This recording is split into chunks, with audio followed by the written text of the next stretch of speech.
Assalamualaikum warahmatullahi wabarakatuh.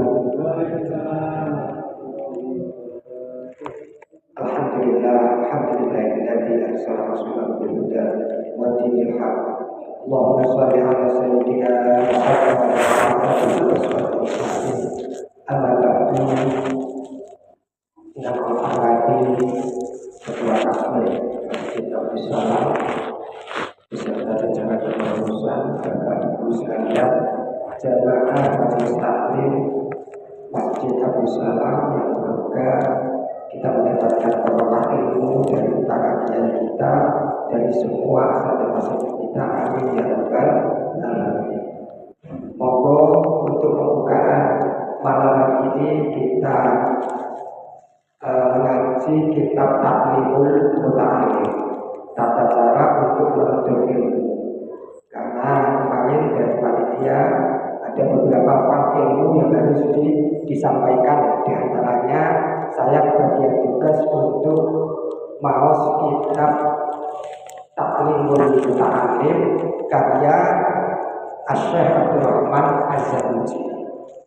Insyaallah untuk malam hari ini kita akan mulai lillahi ta'ala bi syafaat Rasulullah sallallahu alaihi wasallam wal qadri hajatina min hawaij dunya wal akhirah wa ila asy-Syaikh Abdul Rahman Az-Zanuji wa Syaikh Ibrahim bin Ismail wa awliyatillahi aina makan wa ila jami'i awliyatis ahli Jawa wa kiai masyhur wa kiai Sayyidul Murtada wa kiai Alwani wa kiai Mansur Aziz Darboy wa kiai Abdullah wa kiai Alamitan wa muassisina ma'ahid fi Jawa kullu majma'in.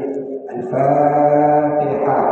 A'udzu billahi minasyaitonir rajim. Bismillahirrahmanirrahim. Alhamdulillahi rabbil alamin arrahmanir rahim maliki yaumiddin. Iyyaka na'budu wa iyyaka nasta'in ihdinas siratal mustaqim siratal ladzina an'amta 'alaihim ghairil maghdubi 'alaihim waladdallin. Bismillahirrahmanirrahim.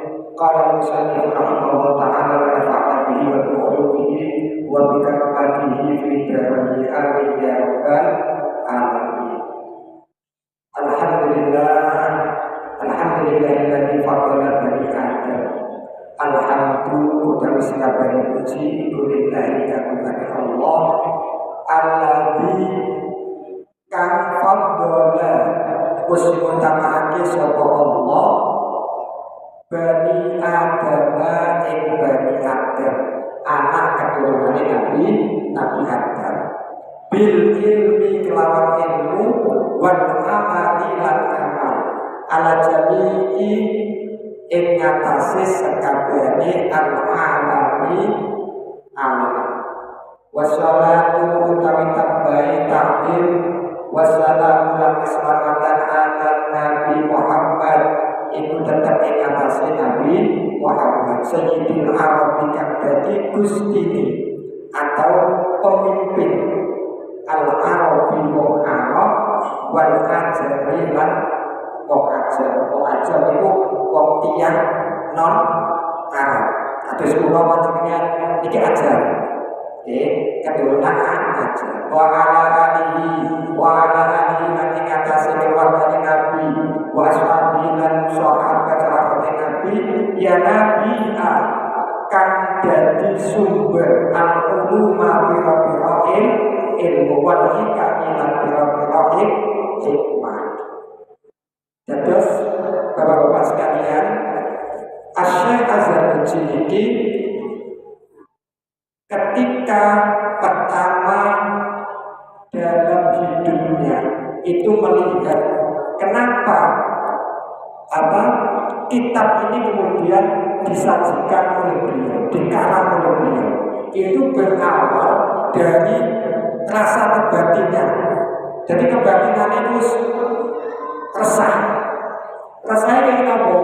Karena saat itu banyak para pelajar ilmu, santri-santri niku boleh ilmu tenanan ya juduna mereka itu teman-teman boleh ilmu tenanan boleh ilmu wala yasilu kahasil itu artinya apa? Wis temenan apa gak apa-apa Ustunan memperhatikan keterangan guru gak paham. Nanti kata ini. Nanti ini terjadi pada zaman Syekh Az-Zarnuji. Maka Syekh Az-Zarnuji ini dalam ringkasan riwayat atau manakibnya itu adalah salah satu ulama yang sangat produktif. Ulama produktif itu berarti dia dakwahnya itu bil qalam, dengan tulisan. Karena setiap zaman itu dakwah bil lisan dengan ucapan, dakwah panggung, dakwah ngaji yang seperti itu menguatkan. Dan itu hampir setiap generasi itu ada. Bapaknya bisa, anaknya bisa, anaknya bisa. Tapi kalau dakwah bil qalam ini sangat jarang. Hampir satu dekade mungkin hanya beberapa ulama.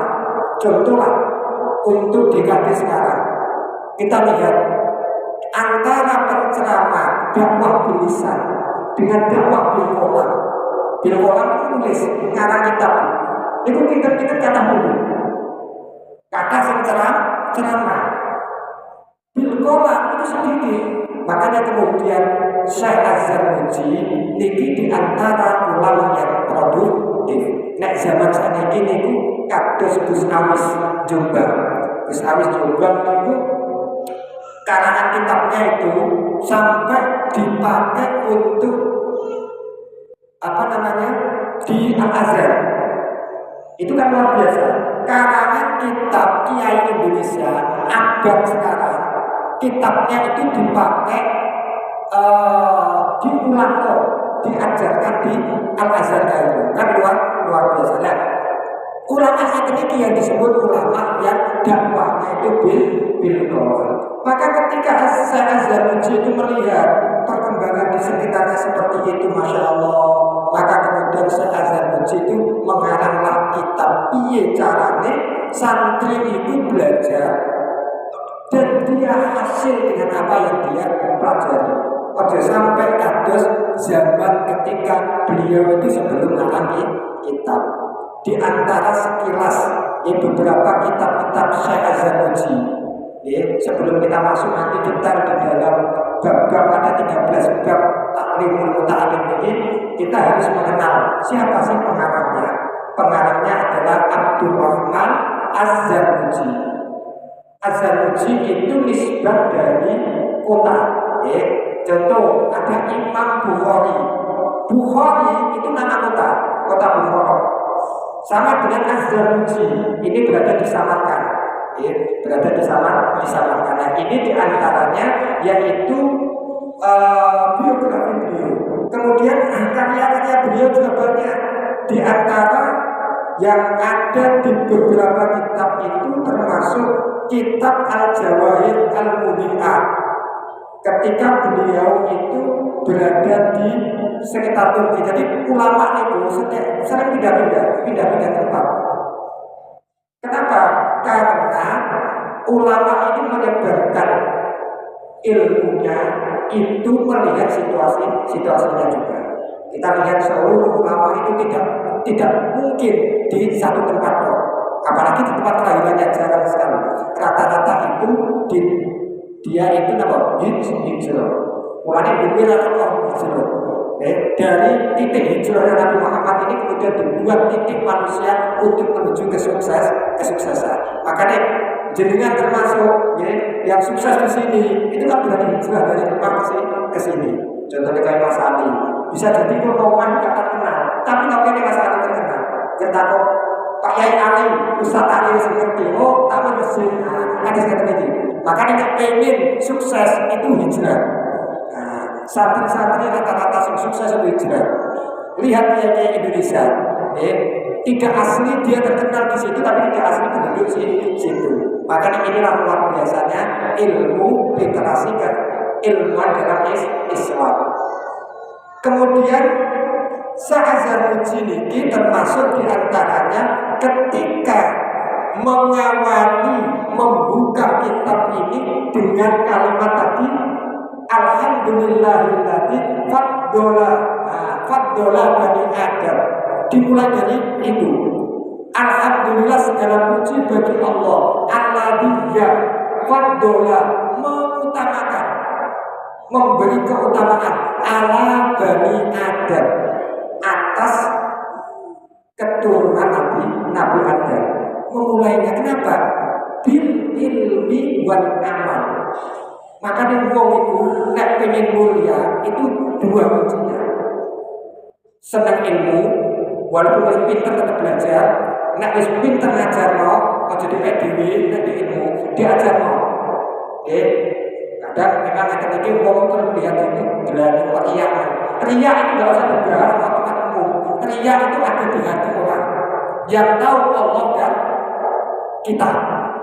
Jadi nggak boleh melihat orang riya, riya itu kembalinya pada diri sendiri. Berbicara tentang riya. Maka ketika jenengan punya ilmu, ojo kemudian engkau aku nyebar ilmu pun ada di riya. Ini awal pintu setan masuk. Karena apa? Orang yang punya ilmu dipek dhewe supaya kita kayak Gusti Allah, raisa jawab mau gak mau itu akan membuat dia itu terhalang ke surga. Saat itu, nah, makanya Al-Quran itu di Al-Quran itu disebutkan bahwa berilah ilmu itu walau ayat, walaupun cuma seayat. Ali bin Abi Thalib itu ketika bahwa orang yang memberi ilmu kepadaku walaupun satu huruf, saya siap menjadi pembantunya. Nah, contoh dia menjadi budak, abdul budak. Nah, sampai kayak pentingnya ilmu. Maka kemudian jika kalimat faddola Bani Adam disinkronkan dengan ayat Al-Quran, itu ada di satu surat Al-Baqarah. Jenengan buka surat Al-Baqarah, di situ pada ayat ke 31 sampai 35 itu menjelaskan detail bagaimana manusia itu dimuliakan oleh Allah di antara makhluk yang lain, malaikat, jin, iblis, bahkan saat sini dunia itu gak bisa nandingi manusia. Karena apa? Bil-ilmi wal amal. Saya contohkan satu ayat di dalam surat Al-Baqarah, wa idh qala rabbuka lil malaikati inni ja'ilun fil ardi khalifah. Dan tatkala aku wa idh qala dan tatkala Allah berfirman kepada malaikat, wa idh qala rabbuka lil malaikati. Jadi Gusti Allah itu penggawe manusia diskusi dengan malaikat. Malaikat, aku penggawe seorang pemimpin di muka bumi. Jawabannya malaikat apa langsung setuju. Maka malaikat itu agak sedikit kecewa dan gerundel. Maka kalimatnya qalu ataj'alu fiha man yufsidu fiha wa yasfiku diman. Malaikat ketika ya Allah jenengan pernah mau ciptakan satu makhluk yang mana saat itu kemudian membuat kerusakan, mayufsidu fiha, membuat kerusakan di bumi. Berarti sebelum manusia itu sudah ada makhluk yang diciptakan oleh Allah, tapi kemudian membuat kerusakan. Wa yasfiku diman, kemudian membuat pertumpahan darah. Wa nahnu nusabbihu itu malaikat. Wa nahnu nusabbihu, sedangkan kami selalu bertasbih kepada Engkau. Kan berarti bahasanya seakan-akan ada sama jenengan kok damel ciptaan, padahal ciptaan sebelumnya itu semua mengecewakan jenengan, merusak dunia. Sedangkan kami, saya katakan malaikat yang lebih berat. Sedangkan kami, wadah musabbihu, selalu bertasbih. Artinya diri itu koyok-koyok mengabulkan diri. Nah, maka dijawab oleh Allah, wa 'allama Adama asma'a kullaha. Tatkala itu Gusti Allah mengajarkan beberapa ilmu untuk persiapan di dunia kepada Nabi Adam. Malaikat juga masih. Jadi waktu diajarkan malaikat yang belum. Artinya apa? Semuanya diajari oleh Allah. Maka bagaimana? Inilah pentingnya ilmu dan amal. Maka ketika qalu subhanaka la ilma lana, malaikat ketika berkata seperti itu, lalu Allah menjawab, apa jawaban Allah? Inni a'lamu ma la ta'lamun. Kata malaikat, aku lebih tahu daripada sampai kabeh. Maka dijawab oleh malaikat, qalu subhanaka la ilma lana illa ma 'allamtana innaka antal alimul hakim. Maka disinilah kemudian Allah itu ketika memberikan derajat di atas malaikat itu keilmuan. Keilmuannya apa? Berupa persiapan-persiapan untuk sebagai pemimpin di dunia. Maka di sini disebutkan qala ya adamu ambi saiki tak bedheki kabeh malaikat sama Nabi Adam. Qala ya adamu, Gusti Allah berfirman, wahai Adam, ambilhu, sebutkan bi asma'i sing wis tak critakno kabeh iki, nama-namane apa ae, ana pacul ya, ana alat-alat produksi semuanya. Maka kemudian falamma amba'ahu, maka ketika Nabi Adam itu menyebut semuanya itu lengkap bisa. Sedangkan iblis dan setan disuruh menyebut satu pun nggak bisa disebutkan. Ini benda apa fungsinya untuk apa? Maka kemudian disitulah ayatnya itu wa idkulna lil malaikati isjudu. Wes iki wis jelas sapa sing luwih pinter, sapa sing luwih mulya. Maka Gusti Allah kemudian mengatakan kepada malaikat wa idkulna lil malaikati isjudu li adama fasajadu illa iblis. Malaikat-malaikat itu sujud kabeh karena apa? Diperintah oleh Allah satu. Kedua, mereka mengakui bahwa Nabi Adam lebih pandai dari dia. Mulai kemudian dalam ilmu taklim itu ketika dia diajari oleh seseorang, maka hormatlah kepada orang tersebut. Nah, saya kan viral, hormat salaman, mencium tangan, jadi feodalisme. Gitu. Sedangkan di tempat lain tidak. Ini cara untuk beradab itu harus disesuaikan dengan wilayahnya. Contoh, makanya kadang itu orang itu berkomentar itu tidak ditempatkan pada tempatnya. Ketika seseorang hormat kepada orang lain dengan cara salaman, dicium, kalau di Indonesia itu mungkin. Tapi ketika kita di luar Indonesia itu memang bermasalah. Nah, masalahnya itu dibandingkan urip di Indonesia, sing dikomandani seakan-akan dia hidup di luar Indonesia, ini yang jadi masalah. Makanya jadilah netizen yang cerdas. Ojo gampang melihat sesuatu tanpa melihat konteksnya. Nah, bahaya ini. Konteksnya hilang, jelas salah cara memahami. Nah, kemudian kenapa Nabi atau manusia ini dimuliakan oleh Allah? Di antaranya adalah yang dulu ilmu. Mulai dari apa? Di Pondok Al-Falah itu ada amaliyah ilmiah dan ilmiah amaliyah. Amaliyah ilmiah. Okay? Ngamal no itu kudu ngadu ilmu. Amaliyah ilmiah amaliyah. Nek duwe ilmu kudu diamal. Ini penting. Ini adalah dasar fondasi santri ketika sudah mulai terjun di masa depan. Kita lanjutkan untuk penjelasannya. Kita baca sekali lagi kelanjutan dari kitab taklim ini. Wabah yang sing dalam satu sisi kabeh. Wabah itu maksudnya setelah Syekh Az-Zarnuji itu membaca basmalah, hamdalah. Falamma mengkotak kalane itu ningali insun kathiro ing wong akeh min tulakun ing saking wong kang nupri ilmu, santri-santri sing nupri ilmu fi zamanina ing dalem zaman kita yajiduna ale padha teman-teman sapa kafir ilal ilmi maring ilmu wala yasiluna anak tapi gak hasil seperti yang saya jelaskan tadi.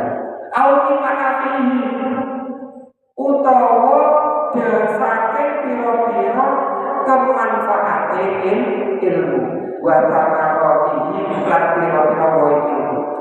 ilmu manfaat itu ada. Ilmu manfaat itu adalah ilmu yang memberi kebaikan pada dirinya. Iso dadi awak yape, iso dadi nomor dia yang minimal awak yape. Itu namanya ilmu manfaat. Jadi ilmu ketika kita pelajari itu bisa masuk. Tapi hati-hati, kemanfaatannya itu Allah enggak. Nah ini yang jadi masalah. Nah kita lihat di negara-negara lain ilmunya luar biasa terserah, tapi kemudian menjadikan orang lain kecewa, marah. Amerika kan itu ilmunya luar biasa, gitu, modernnya luar biasa, tapi suka apa? Menyakiti negara lain. Israel contohnya itu paling jelas.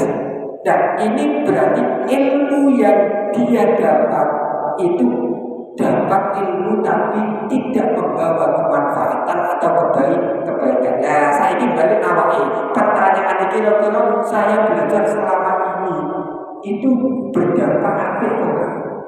Aku saya senang musuhi tonggoku enggak? Aku bisa senang ngerasani tonggoku sehingga tonggoku mantel enggak? Nah ini perlu kita introspeksi.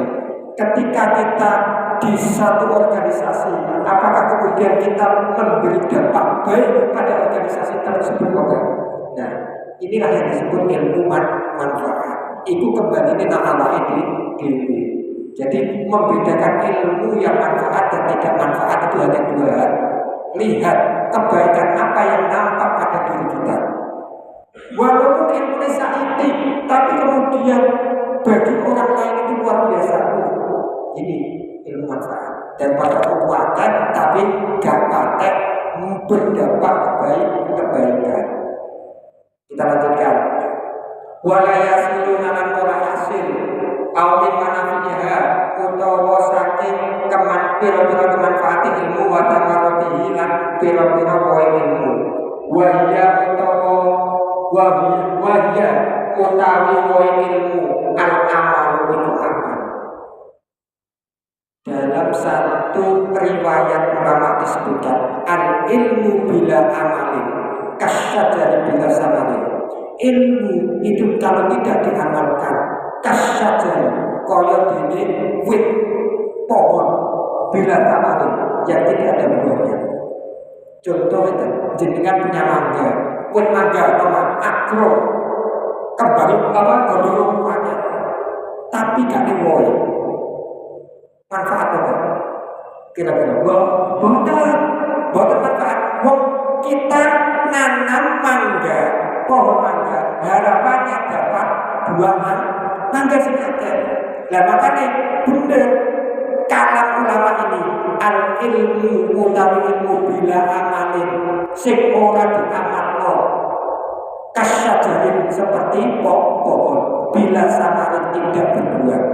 Caranya berbuah itu harus diamalkan minimal keluarganya. Dan yang menjadi pertanyaan itu ilmu kurang, tapi tidak dengan majelis taklim ini yang jadi masalah. Padahal Nabi Muhammad sudah menghentikan bahwa mutlubul ilma minal wadi ilal lahdi. Tuntutlah ilmu, carilah ilmu dari timbangan dari lain sejak lain. Ilalah sampai yang lain. Artinya apa? Kewajiban menuntut ilmu itu long life education selamanya. Jenengan kesini ikut menuntut ilmu berarti jenengan harus gugur kewajibannya. Bagi mereka yang di rumah umpama nganggur gak boleh ilmu, nah ini bermasalah. Karena ini sifatnya perintah untuk dilakukan. Nah jenengan harus melakukan berarti hari ini jenengan sudah mengikuti perintah Gusti Allah, perintah Nabi Muhammad. Ini pentingnya ilmu. Kemudian selanjutnya wan nasru, nasru itu menyampaikan atau bahasanya itu apa? Mengamalkan an-nasru. Yuhramu kali-kalingan. Jadi pada zamannya Syekh Haji itu orang sing golek ilmu uangnya gak nyantol. boleh ilmu gak apa-apa. Oleh ilmu tapi menyampaikan itu mesti kali-kalian. Kali-kalian itu artinya terhadap. Ada satu orang berpondok mulai, kemudian dipuji gak bisa ngamal ilmu ini. Nah ini sering terjadi pada masa-masa saya. Itu kan bermasalah. Nanti kembalinya kan ilmu bila amalin gak jadi bila sama. Ojo gawe dalil ngeten. Nek wis ana sing menyampaikan ilmu sing wis dakwah ini, itu kan fardu kifayah. Aku wis gak kena kewajiban. Jangan pakai yang ini. Pakailah bahwa mendakwakan ilmu, menyampaikan ilmu secara pribadi. Dan rata-rata kan sing dipakai apa alasan kan itu. Gak melok dakwah, ngetas-ngetas. Oh wis ana. Itu kan fardu kifayah. Fardu kifayah itu nek sak desa wis kena sing lakoni siji gugur kewajiban. Yo nek kabeh ngono, yo wis sing dakwah kecil apa masalah itu. Ini yang itu jangan memakai yang itu. Yo tapi yo masalah wis nang pondok pirang-pirang tahun, kemudian ono satu kegiatan sing apik, padahal kiai ini pasti ridho nek santrinya itu kemudian di masyarakat terjun langsung. Nah ini jangan sampai pakai logika yang kebalik. Rata-rata kan itu, memakainya itu dalil-dalil nas-nas itu caranya untuk menghindari satu kewajiban. Nah, kemudian kita lanjutkan. Ini kejadiannya ketika Syekh Az-Zarnuji sudah mengenal kitab. 5 annahu akhtau qara'iko. 5 krono opo annahu kang sak temene kabeh akhtau iku padha salah qara'iko ing pira-pira dalan ilmu wa tarokulan ninggalake sapa kabeh syara'ito ing pira-pira syarat-syarate golek ilmu. Ternyata penyebabnya itu karena mereka salah jalan untuk mendapatkan ilmu. Wong boleh ilmu itu ternyata ada caranya. Padahal jenengan badhe ke Jakarta itu kan ada mapnya. Nek gak mengikuti map tidak akan sampai gitu loh. Nah ini golek ilmu dengan wonten tata caranya toro ikohu wasyaro ikohu, syarat-syaratnya juga ada. Maka syarat ini harus terpenuhi. Wa kullu man utawi saben-saben wong aktoa iku keliru sapa man at-tariqa ing dalan dolla. Dolla maka mongko kesesat. Ya. Walayana lan ora boleh al-maqsuda kang diseju. Jadi nek wong boleh ilmu tidak mengikuti syarat-syarat wong boleh ilmu utawa tidak mengikuti jalan untuk mencari ilmu, maka inilah yang disebut dolla. Dia akan tersesat. Walayana maksud dan tidak akan sampai tujuan karena segala sesuatu itu pasti ada yang namanya syarat. Orang yang syarat ingin mendapatkan sesuatu. Wong jenenge naik kerja, iku ono syarat-syaratnya bisa ditompokkan kerja. Apalagi ini ilmu yang untuk persiapan kula panjenengan di dunia sampai akhirat. Hati-hati. Kolla itu sedikit aujal utawa ada. Artinya apa? Di antara nanti pada penjelasan berikutnya syarat-syarat menuntut ilmu itu ada berbagai macam. Nah, biasanya kita kalau kita ala tanalul ilma illa bisitah. Ilmu bahwa menuntut ilmu itu ada syaratnya sebanyak sita ilmu ada 6. Nah ini akan dijelaskan pada pertemuan yang akan datang. Jadi ilmu itu jika kita lihat dari perspektif kitab Taklimul Muta'allim ini adalah bagaimana kemudian Manusia itu ketika diutamakan fadlnya tadi diutamakan oleh Allah, dikasih derajat lebih tinggi dari yang lainnya, itu derajat yang dimaksud adalah bahwa derajat atas seluruh alam. Artinya alam ini dari perspektif ulama itu mengatakan ada yang menyebut alam malakut, bahwa alam ini diantaranya adalah para malaikat. Maka manusia itu Pak, mulia itu di atas mimpi malaikat dengan ilmu dan amal. Tapi menungso itu gak duwe ilmu gak duwe amal, itu lebih dibawahi malaikat, bahkan lebih asor dibanding iblis, lebih asor dibanding hewan. Ya tadi dola tadi, karena kesesatan. Maka kita harus perhatikan keilmuan ini, terutama anak-anak kita. Alhamdulillah di sekitar kita, di masjid ini diadakan majelis taklim seperti ini, minimal itu menggugah sing wis tau ngaji, balik ini ya dibenak dulu kayak kita jadi flashback lagi. Yang mungkin belum pernah tahu kitab taklim, kitab apa, jadi tahu. Kemudian bagaimana isi kitab taklim, kemudian bagaimana ulama dulu itu mengemas satu fan ilmu menjadi menarik, kemudian kita menjadi tahu. Jangan biarkan diri kita itu hanya berpacu tentang dunia ini. Dunia ini adalah tangga menuju akhirat. Maka ketika kita boleh dunia, tapi akhiratnya cukup, terus sini nopo kita hidup di dunia. Beda, dan kenali dunia apapun, baik itu harta, anak dan lain sebagainya, itu adalah tangga menuju akhirat. Makanya ada satu kisah itu bahwa suatu ketika orang bocah, ini cerita orang Indonesia asli Indonesia. Saya kenal dengan orangnya. Itu dia itu seorang pimpinan pabrik. Kaya gajinya setiap bulan itu bilang saya itu setiap bulan itu 25 juta. Kayak 25 juta itu luar biasa.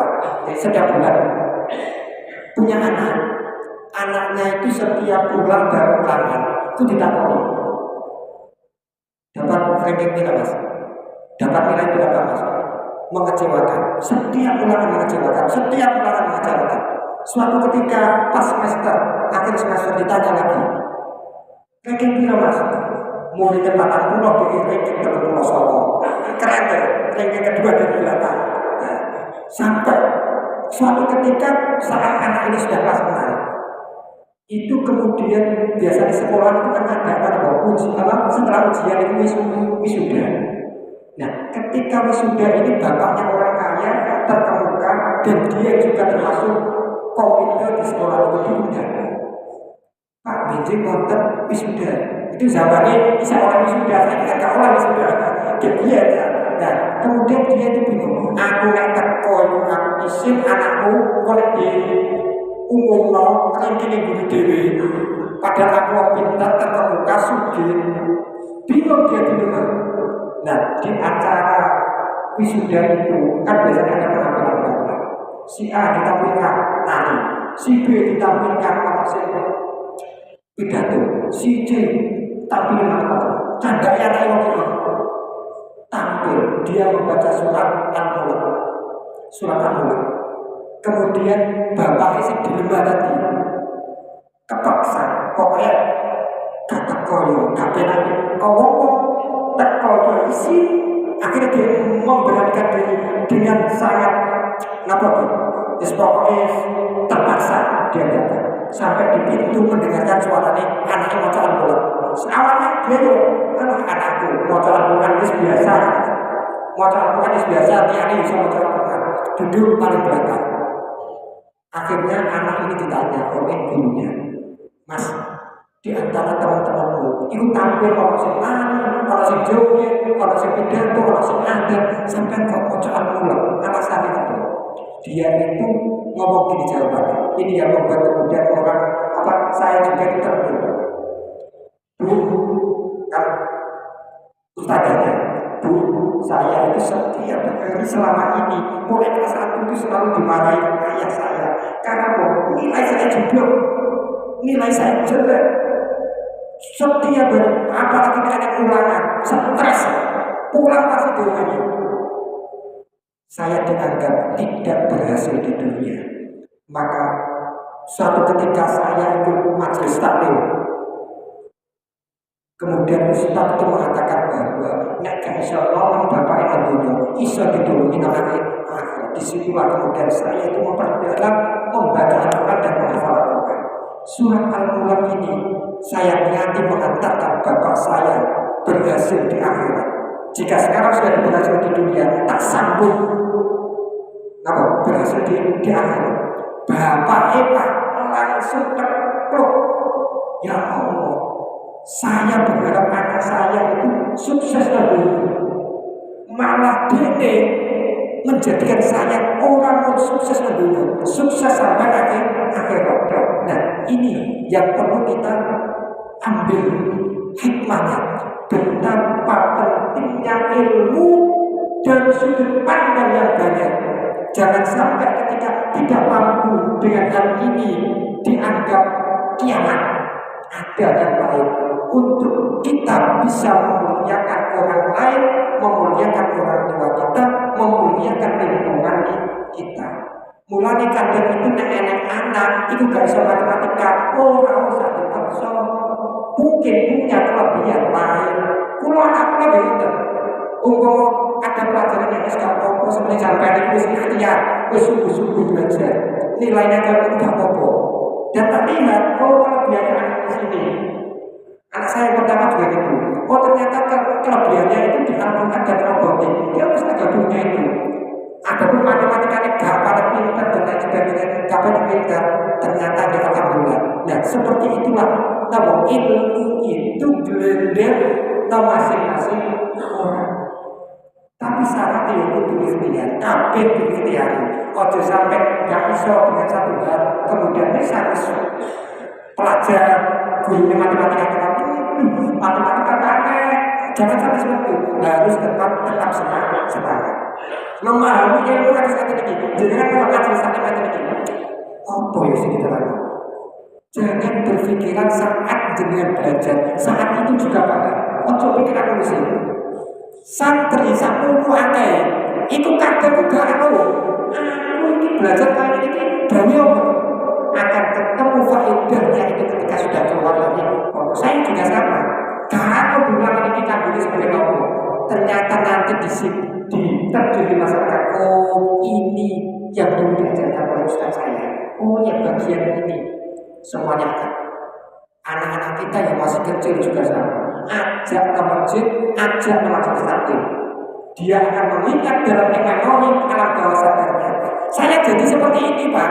Itu karena ibu bapak saya itu setiap pengajian masjid desa, bapak mau kan ditaklim, itu selalu diajak. Anak itu ini diajak. Anak bapak saya itu banyak. Ada tujuan maksudnya. Itu juga apa? Orang wangi loh, kakak. Tapi saya ingat, karena itu dari kemarin itu menjadi motivasi saya. Kita seperti itu.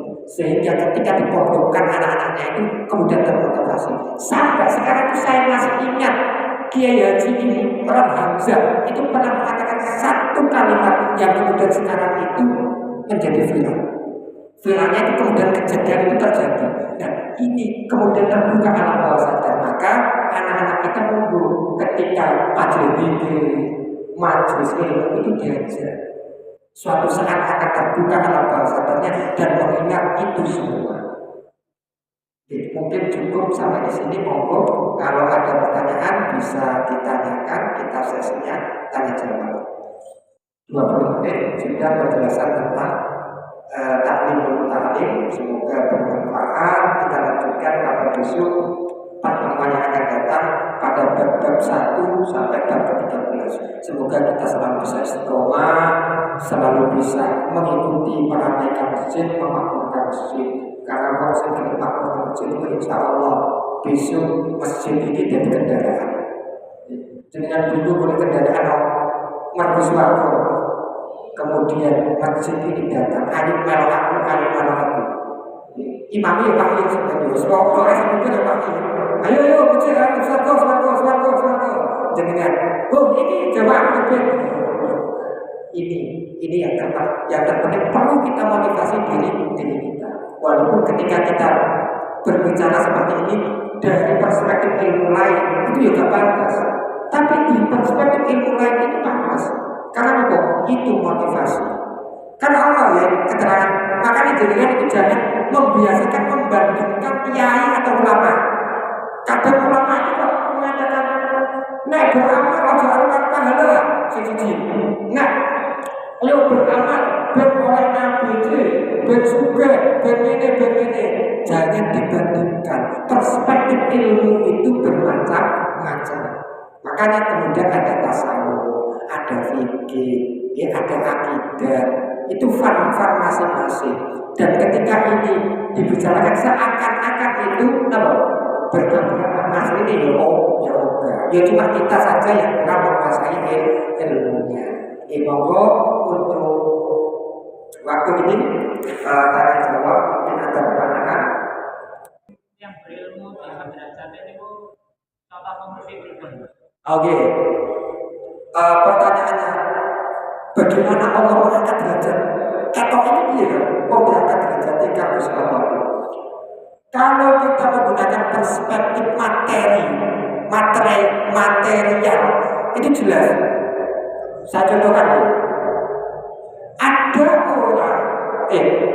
Ada dua orang, yang satu ini, dua-duanya ini sama, menggunakan alat yang sama. Contoh, katakan kertas palu. Nah, palu itu ketika dipegang seseorang dengan orang lain akan beda. Ini yang membedakan ini. Palu itu nggak dicekel karena tukang batu, gitu. Itu gajinya setiap hari paling notok saya ketemu lagi. Itu palunya mau oleh saya ketemu. Tapi palu dicekel jaksa cuma tuk 10 juta, 1 juta. Apalagi ketua DPR dengan ini dinyatakan ditutup tok 1 juta. Nah, ini diantara derajat secara materi. Etok kan ya?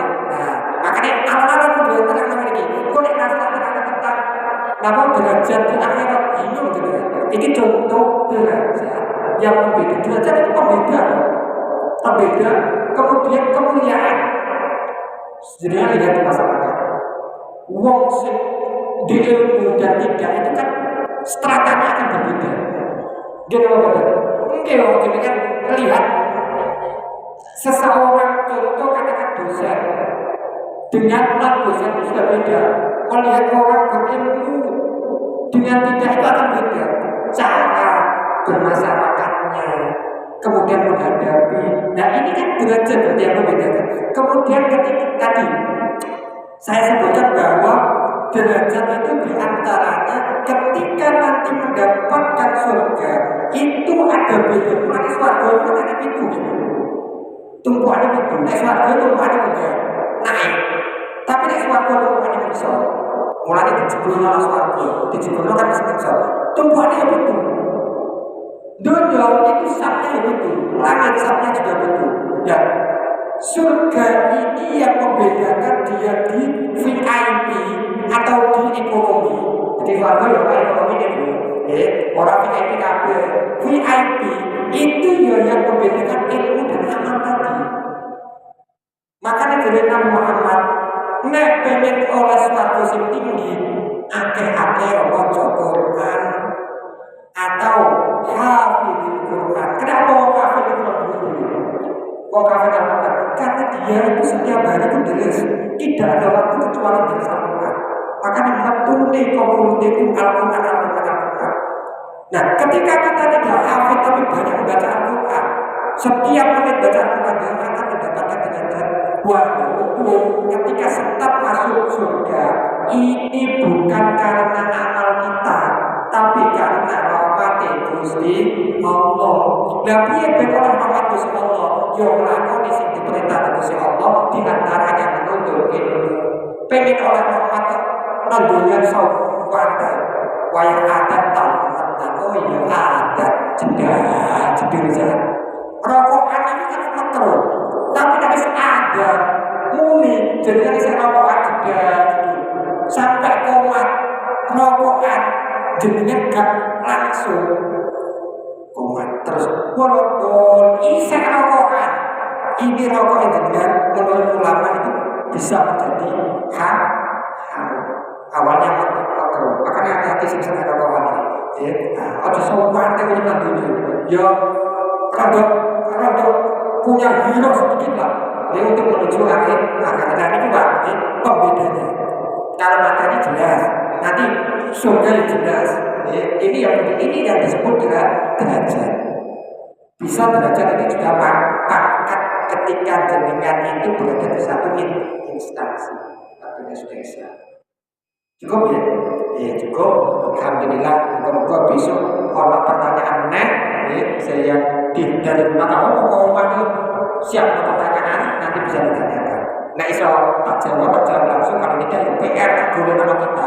Ya. Jadi berbicaranya itu karena ini ngajinya itu ngaji pakai kitab biar ngajinya harus di kitab. Sekian apa yang akan saya sampaikan semoga bermanfaat bagi dunia akhirat.